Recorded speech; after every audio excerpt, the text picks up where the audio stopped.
Hello बच्चों, मेरा नाम साक्षी गुप्ता है और आज आप मेरे साथ पढ़ेंगे व्याकरण की कक्षा 8 का पाठ 7। इसके माध्यम से आप जानेंगे कि संज्ञा क्या है और कितने प्रकार की होती हैं। आइए देखते हैं ज्ञानवर्धक परीक्षण। इसमें आपको क्या करना है कि अपने जीवन की कुछ स्थितियों से संबंधित भाववाचक संज्ञा बनानी है, जैसे ईमानदारी, चालाकी और अन्य भी। आइए जानते हैं संज्ञा के बारे में। संज्ञा एक विकारी शब्द है। इसमें लिंग, वचन और कारक के कारण परिवर्तन होते हैं। संज्ञा शब्द से अभिप्राय नाम, किसी भी व्यक्ति, वस्तु एवं भाव आदि के नाम से ही संज्ञा होते हैं। अतः संज्ञा को इस प्रकार परिभाषित किया जाता है। परिभाषा: किसी व्यक्ति, वस्तु, स्थान या भाव आदि के नाम को संज्ञा कहते हैं। उदाहरण: राहुल दिल्ली में एक पब्लिक स्कूल का छात्र है। वह प्रतिदिन खुशी से स्कूल जाता है। उसके बैग में पुस्तकें, कॉपियां, पेंसिल बॉक्स आदि रखे हैं। उपर्युक्त वाक्यों में प्रयुक्त संज्ञा शब्द है व्यक्ति का नाम राहुल, स्थान का नाम दिल्ली स्कूल, वस्तु का नाम बैग, पुस्तकें, कॉपियां, पेंसिल बॉक्स आदि, भाव का नाम खुशी। ये सभी शब्द संज्ञा कहलाते हैं। आइए जानते हैं संज्ञा के भेद।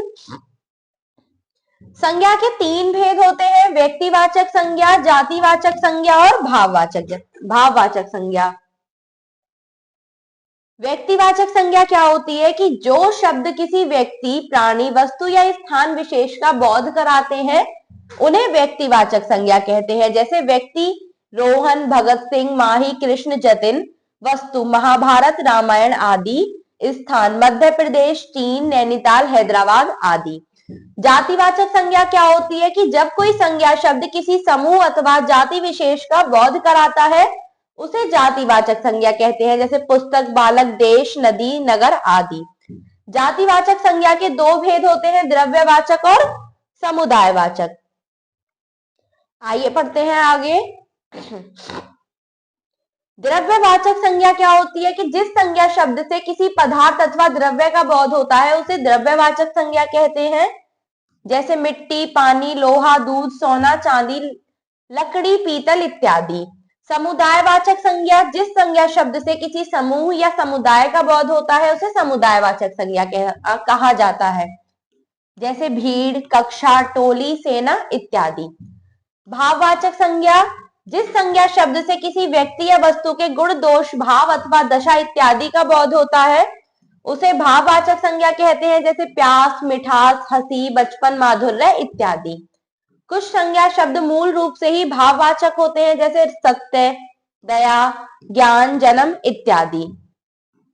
व्यक्तिवाचक संज्ञा का जातिवाचक संज्ञा के रूप में प्रयोग: कई बार व्यक्तिवाचक संज्ञा का प्रयोग जातिवाचक संज्ञा की तरह किया जाता है। कभी कभी किसी व्यक्ति का उसके गुण का पर्याय बन जाता है तो उसका नाम जातिवाचक संज्ञा की तरह प्रयोग किया जाता है। जैसे भ्रष्टाचारी नेताओं में हरिश्चंद्रों की कमी नहीं है, ये विभीषण तो देश को बेच डालेंगे। उपरोक्त वाक्यों में हरिश्चंद्रों तथा विभीषण जो मूल रूप से व्यक्तिवाचक संज्ञाएं हैं, पर इनका प्रयोग क्रमशः ईमानदार तथा गद्दार व्यक्तियों के लिए हुआ है। जातिवाचक संज्ञा का व्यक्तिवाचक संज्ञा के रूप में प्रयोग: जब कोई जातिवाचक संज्ञा किसी व्यक्ति विशेष के लिए प्रयुक्त होती है तब वह जातिवाचक होते हुए भी व्यक्तिवाचक बन जाता है। जैसे पंडित जी ने विवाह संपन्न कराया।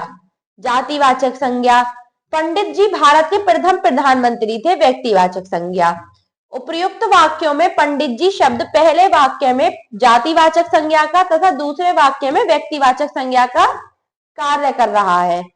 भाववाचक संज्ञाओं की रचना: भाववाचक संज्ञा का निर्माण 5 प्रकार से किया जाता है: जातिवाचक संज्ञा से, सर्वनाम से, विशेषण से, क्रिया से और अव्यय से। जातिवाचक संज्ञा से भाववाचक संज्ञा बनाना: जैसे वकील से वकालत, शत्रु से शत्रुता, मित्र से मित्रता, प्रभु से प्रभुता, जाति से जातीयता, बूढ़ा से बुढ़ापा, नारी से नारित्व, जंगल से जंगलीपन, कवि से कवित्व, हिंदू से हिंदुत्व। आइए चलते हैं आगे। सर्वनाम से भाववाचक संज्ञा बनाना: स्व से स्वत्व, अपना से अपनापन, मम से ममता, निज से निजता या निजत्व, सर्व से सर्वस्व, अहम से अहंकार।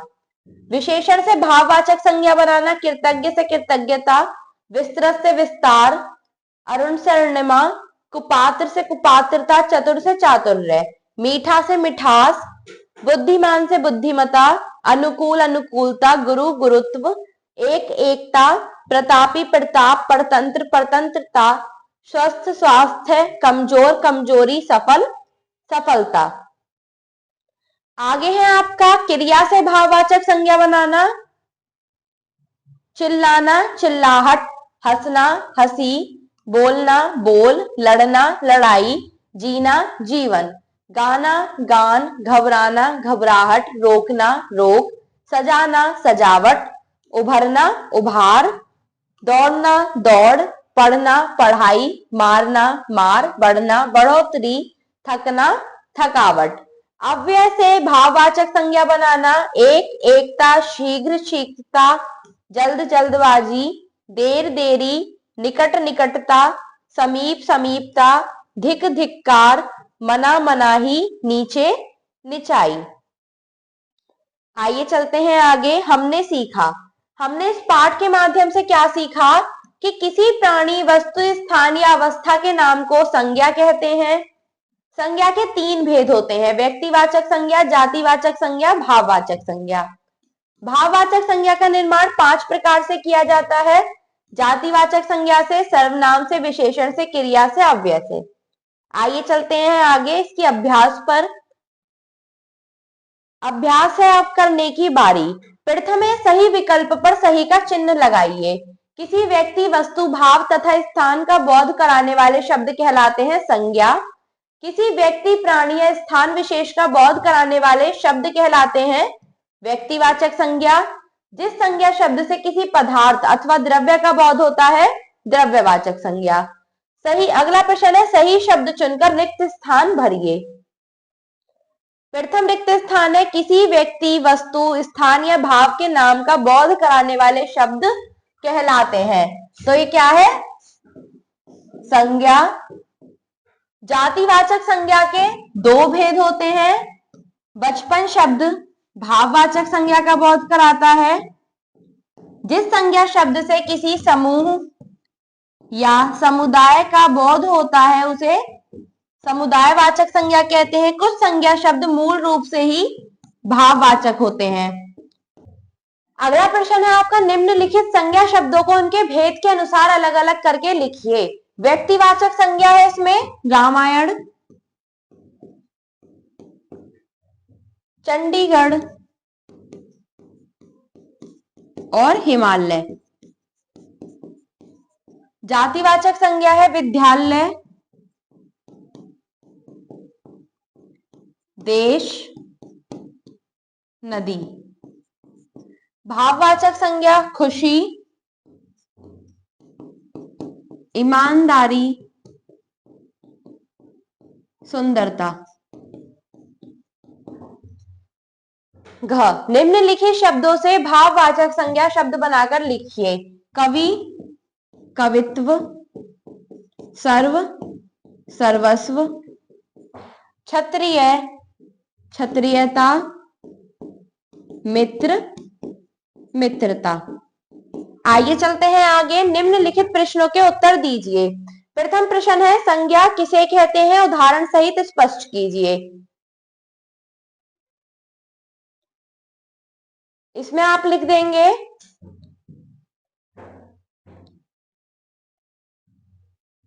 किसी व्यक्ति, वस्तु, स्थान या भाव आदि के नाम को संज्ञा कहते हैं, जैसे राहुल, दिल्ली, स्कूल, बैग, पुस्तकें, कॉपियां, पेंसिल बॉक्स आदि। आइए चलते हैं आगे।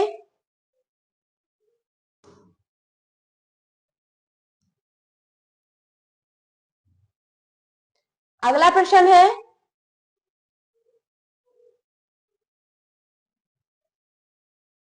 संज्ञा के कितने भेद हैं? संज्ञा के भेदों का नाम उदाहरण सहित लिखिए। इसमें आप लिख सकते हैं संज्ञा के 3 भेद हैं। व्यक्तिवाचक संज्ञा जैसे भगत सिंह, हिमालय, चंडीगढ़। जातिवाचक संज्ञा विद्यालय, देश, नदी। भाववाचक संज्ञा ईमानदारी, सुंदरता। आइए चलते हैं अगले प्रश्न पर। अगला प्रश्न है जातिवाचक संज्ञा के उपभेद उदाहरण सहित लिखिए। इसमें आप जातिवाचक संज्ञा के भेद लिख सकते हैं। जातिवाचक संज्ञा के दो भेद होते हैं, द्रव्यवाचक और समुदायवाचक। द्रव्यवाचक के उदाहरण है मिट्टी, पानी, लोहा, दूध, सोना, चांदी, लकड़ी, पीतल आदि। और समुदायवाचक के उदाहरण है भीड़, कक्षा, टोली, सेना आदि। आइए चलते हैं अगले प्रश्न पर।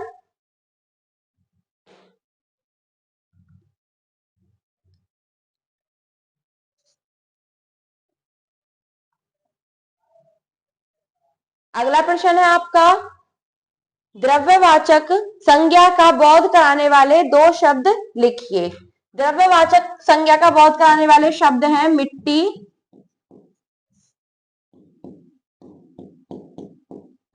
लोहा,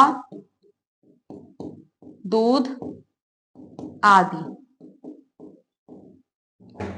आगे है आपकी रचनात्मक गतिविधि। इसमें आपसे कहा गया है कि कक्षा में एक दिन के अनुभव को कार्य पुस्तिका पर लिखकर उसमें से संज्ञा शब्द छांटकर उनके भेदों के नाम लिखिए।